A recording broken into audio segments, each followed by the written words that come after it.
that it's the best time. It's the best time for you all to be students, to be learners. I mean, Dr. Ray and I are a lot older than you are. We go back way to the 20th century. Well, I do. I'm not sure if Dr. Ray does. Anyway, the point is, we're still learning, and it is a great time to be a learner. And why is that? Well, first of all, spatial issues are relevant. Hello, we've got just a few wildfires burning. We've got some other issues, right? Climate and other natural hazards and other things that people are dealing with locally to globally. So spatial issues are relevant, and hence geospatial technology. Think of all the UN Sustainable Development Goals. They all have to do with energy, water, education, human health, et cetera. And they're all spatial issues. So these issues aren't going away, and I think you students are very smart to be involved with spatial thinking and geotechnologies. It's going to serve you well whether you go into government, business, nonprofits, academia, wherever you go, they'll be relevant issues. You can get a job, right, with these tools on your tool belt. Again, if you want to be a social worker, a city planner, there's just no, I just was at the AGU Science Conference in Washington, D.C. last month, and there were 30,000 people there.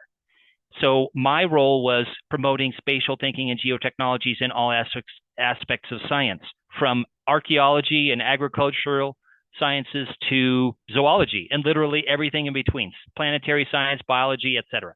So these tools are very relevant to social science, physical science, natural science, city planning, et cetera. So you can get a job. I really and truly believe that you can have superpowers through geospatial technology. And you can see in this story map some links I have for this. I just also wanted to point out that when you folks are engaging in geotechnologies, you're still learning more about a content area, which is that content knowledge leg of the stool that I'm really passionate about. You're learning about soil moisture or natural hazards or population change or heat islands or human behavior, right? You're still learning a content area. So that's important. So my former organization, ESRI, and others, they want not just GIS people, right? They want people that actually know about transportation or open space or forests or some content area. So that's still important.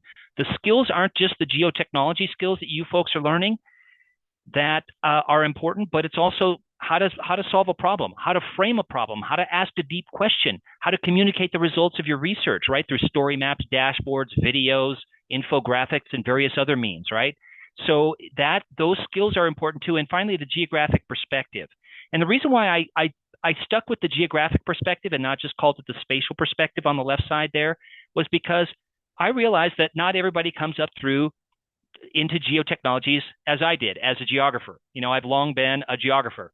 I love geography, but a lot of people go into geotechnologies, and you were sharing some of your background a moment ago. They come up to this in computer science or from biology or from city planning or some other discipline, mathematics, et cetera. So they're interested in another field, which is actually not just a good thing, but it's an essential thing as we seek to grow the diversity of people interested in geotechnologies. It can't just be the geo-enviro community, which is, you know, my community background, but I work with all communities. So the geographic perspective, though, is what kind of binds us all together, if you know what I mean. Number three, you can be a change agent, right? You all want to be a positive force in our world, and you already are. And I really admire you folks. When I was in high school, as I know many of you are, I actually like to draw maps on big poster board. And I like to get outside, and I like to tinker with technology. So think about the things that you bring to your future workplace that you already are developing right now, right? You're never too young to do this. I'm sure other people have told you that in the past, and I truly believe that. So you can be a change agent. You're already change agents. You can dig into some big, awesome data, right? Like earthquakes, volcanoes, natural hazards of various kinds, population change, human behavior. Who buys diet energy drinks? Who commutes to work by bicycle? Who goes to the symphony once a month? Yeah, et cetera. All that kind of stuff is available. So even if you're not interested in the natural sciences and physical sciences, there are all kinds of behavioral science data and business data that you can dig into as well. Why do certain companies locate in Charlotte versus another city? And where in Charlotte, for example, do they locate and why? So some pretty big, awesome data. The Living Atlas of the World, which I know many of you are engaged with, has 9,000 data layers. And that's just a drop in the bucket in terms of what is out there in terms of some big, awesome data. And of course, you can make some pretty awesome mapping applications, right? Swipe maps, change over space and time maps, et cetera, with these tools at your fingertips. I encourage you to dig into some of those Speaking of apps, the Living Atlas apps, the water balance, the Wayback imagery, where you've got terabyte loads of satellite imagery at your fingertips in high resolution all around the planet, the land cover change detection, the Landsat Explorer going way back to the 1970s, all kinds of fascinating apps that are sitting in that Living Atlas apps, and I'll put that in the chat box here in a bit. And of course, as you well know, you can collect data in the field. And I've got one that I'm very passionate about that shows the combination of these things. So for example, how walkable is your community? I've got a survey from Survey 123, which I realize that some of you have probably used. But my passion, one of my passions, is how walkable is your neighborhood? And why do communities care about walkability? For aesthetic reasons, for business reasons, for economic reasons, for human health reasons. Why should we be interested as a global society in walkable communities and neighborhoods? So here's a story map that illustrates not just that topic with photographs that I've taken, as you can see here on my various walks. You probably know where this one is. This is probably the most famous intersection in the world. It's not very walkable. Some of you can put in the chat box where you think this is. It's not very walkable because there's no traffic light there. So you have to have a loved one or a friend say, hey, traffic, slow down. My friend is taking a nerdy, geeky picture at that intersection.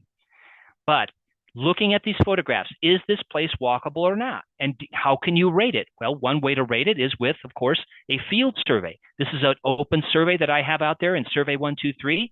If you've not used Survey 123, I highly encourage you to look into it, as well as field maps and quick capture and iNaturalist and other field survey tools. So I just have 5 simple questions in my field survey. Is this place pedestrian friendly or unfriendly? Rate the walkability, tick all the choices that describe it. Where is it located, which is really germane to our conversation this evening, and do you have a photograph of it? Okay, so that being said, what about the results of that? You probably know what's coming next, right? I have a interactive web map with green indicating the pedestrian-friendly places, and here's my photograph at the Virginia State Capitol, just a little bit north of you. Okay, very pedestrian-friendly, that neighborhood. And hollow, meaning, according to the people filling out the survey, me and others, not pedestrian friendly. And then why? And then, as you probably know what's coming next, then I feed that data into a dashboard. And the dashboard, of course, is connected to the map, and it is connected to others. Most of these things I have in this dashboard are pretty low end, easily configured dashboardy kinds of things. In ArcGIS dashboards, there's a few things like this reverse sort on the most commonly indicated field. I would call that an intermediate dashboard skill, as well as this last 3 points submitted to the survey. So there's about an 8 or a 10 line arcade script that runs that, but nothing too deep into the swimming pool, all definitely doable. And so there's 2 takeaways from this particular thing. One is that the field survey, the map, the dashboard are all connected, and they're all wrapped into the story map. So they're easily configured. They're configurable apps. And the second thing is that none of these require months, years, decades to create, right? I mean, sure, there's tools further on down in the GIS swimming pool that if you wanted this button over here to do this, okay, then you've got the experience builder, or you've got the ArcGIS API at your fingertips with Python and Jupyter notebooks. But this is all on the sort of the shallow end of the swimming pool, requiring just a couple of class periods to create the dashboard, the story map, and the survey, and the web map. The web map took all of 10 minutes, right? And to symbolize that. So there's 2 takeaways there. Field data collection. And then you can connect to wider social issues and societal issues that are critical to our time. One of the things that I really like to emphasize, and this is I know this sounds super boring, Joseph's data blog. Okay, but it's called Spatial Reserves. And it came out of a book that a colleague and I wrote about, hey, it's not just mapping, it's not just the technology. There's all kinds of ethical considerations and decisions that go into how you symbolize, the projection you use, the symbols that you choose, the classification that you choose, et cetera, in your data. Because you've got a powerful force at your fingertips. Mapping shapes people's opinions. So my mantra here in this blog is to use that superpower that you have at your fingertips wisely. Think carefully about how you're symbolizing, classifying, presenting your data. Because again, people are going to get their opinions based in part on maps like yours, because maps have long been, for centuries, a powerful force in the world. So this blog is all about three things. Where do I find spatial data? So for example, I've got the world water map and data featured this 2 weeks. Then how do I know if it's any good, right? There's so much spatial data out there. How do I know if it's any good? How do I know if it's going to meet my needs? And then thirdly, societal issues like copyright, location privacy, ethics, and other things. Okay? So that's what the data blog is all about, and I'm very passionate about that aspect of mapping. And you can be a lifelong learner using geotechnologies. As I mentioned before, and as you probably heard from Dr. Ray, we're still learning, just like you students. We're still learning. We're still students of geotechnologies. This is a very exciting time, I think, in the world of geotechnologies because of a variety of things that are happening. If time permits, we'll mention a couple of those. I took this at an actual high school where I was running a geotechnology club. Some of you probably have seen this maybe in a museum or in a yard sale or a garage sale or something like that. This is an old Mac computer, and it's now a doorstop. And the reason why I took a picture of it is because I thought this is a great illustration of technology changes, right? But this tool is the most important tool of all, right? Your spatially thinking brain. The tools change, right? The software changes, the hardware changes. That's all good to know about that stuff. But remember, this tool right here is always the most important tool. GIS has always been a thinker's tool. That's why I love it, because it requires you to think about problems and how to solve them. Ooh. Okay, also you can take action. So my walkability example, okay, what does that mean for my community? Do I advocate? Do I go to the city council with my survey? Do I advocate for more walkable neighborhoods in my community? If you're studying an urban greenway, what are you going to advocate? It's not just about collecting the data and then mapping it and then creating a web map, right? It's, okay, well, now that you've studied water quality for 6 months, what are you going to do about it, right? The action component is really critical with geotechnologies, taking action. And lastly, geography and geographic thinking, spatial thinking will always be important and needed. Unless we magically solve all these perplexing problems from local to global scale tomorrow, the whys of where is going to matter going forward, right? So this is not something that, and I know you students are very thoughtful people. You're thinking about, is it worth me to invest time and energy into geotechnologies? Is it going to be around in 5 or 10 years or even next year? Yes, it will. It will be, because it is key to building a more sustainable, resilient, equitable world, right? And I'm just going to close with a couple of thoughts here, one of which is a thought about what are some key forces that bring us to a key opportune moment here in January 2025. Well, the awareness of people that these issues matter is at an all-time high. Water, energy, natural hazards. I mean, we've got loads of examples in the everyday news, right, of people grappling with, and you students out there in North Carolina, you're much aware, you students in California, right, anywhere around the world, right, grappling with key issues of our time, very serious and very oftentimes grim issues. But we've got to grapple with them. We've got to deal with them. We've got to build more resilient communities. So the awareness is at an all-time high. The enablement of people to use even tools like a fitness app with a mapping application. Some of you probably have one. Tracks your cycle rides, your walks, your runs. That's all geotechnologies, right? Geotechnologies in that center hexagon, having evolved into this cloud-based platform, has opened up a lot of doors. Back when Dr. Ray and I started with geotechnologies, it was all desktop-based. It was very difficult to share data and models and methods and information with people, even results with people. It's very clunky to do that. But now this cloud-based environment gives us the ability to not just share, but collaborate, which is what we need to solve problems, right, folks?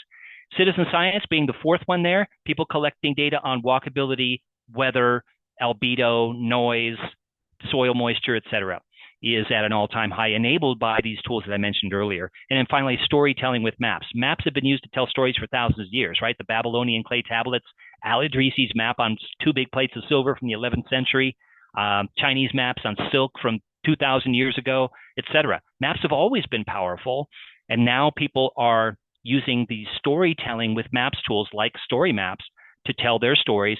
Not to say that they don't publish in traditional journals and paper and articles and stuff like that. I still do that, but getting your word out, your passion out in web mapping applications like story maps is, I think, important. And then a couple of trends I think that are important: 3D analytics, the merging or at least touching of the BIM, CAD, and architecture, engineering, and construction worlds with GIS is noteworthy. People mapping interior and exterior spaces in the same environment, real time and big data, real time weather feeds, stream gauges, traffic, et cetera, that you have at your fingertips. Again, be critical of the data. Don't just take it and ingest it, but know what the source is and the scale and so on. And it's configuring, what I mean by enterprise GIS here is configuring systems of systems, right? So when a big hurricane or some other event happens, you got to get cities and counties and nonprofits and all folks looking at the same documents and being able to interoperate and share data. That's huge. And, I'm glad some of you are computer science people. We need some of the systems people to configure these interoperable systems. And then finally, artificial intelligence and machine learning. Now, there's been AI tools in, like, for example, ArcGIS for at least 14 years, 2010-ish. So we've had AI tools, but now, of course, the adoption is so much greater. And the tools coming out are going to really radically transform how you and I interact and learn with GIS. We're not going to have to memorize the interface for that much longer. There's already tools that are getting away from, I've got to know where this button is on this interface in my GIS. It's still going to need to have to solve problems with GIS, so that's going to be still important, but that's radically transforming GIS in many ways. So finally, I'm going to close with this. What I think the top 5 skills are for you all y'all, ustedes, vous, tú, okay, going forward. And first of all is being curious.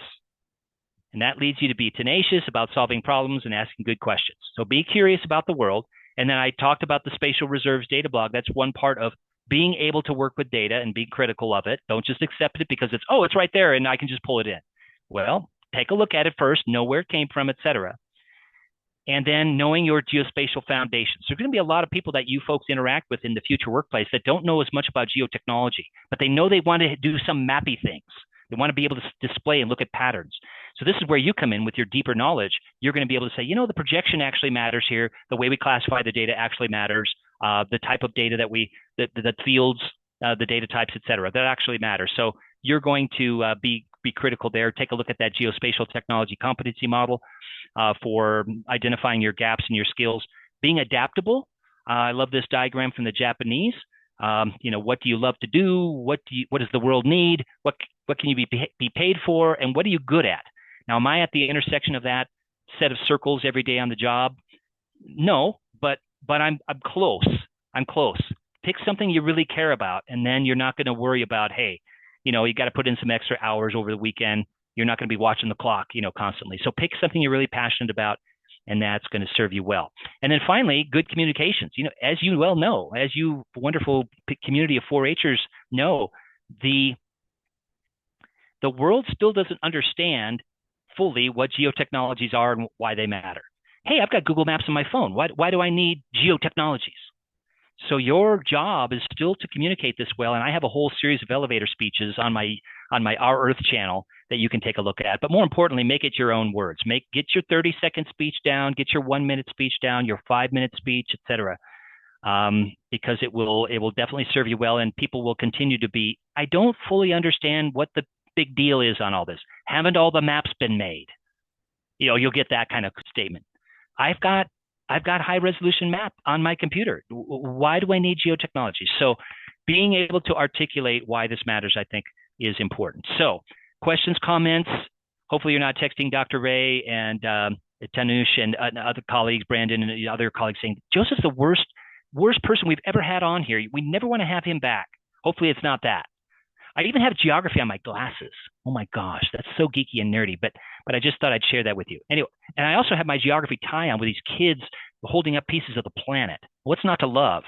Anyway, thanks for having me, and I'm happy to take questions, but I don't want to intrude on your other agenda items.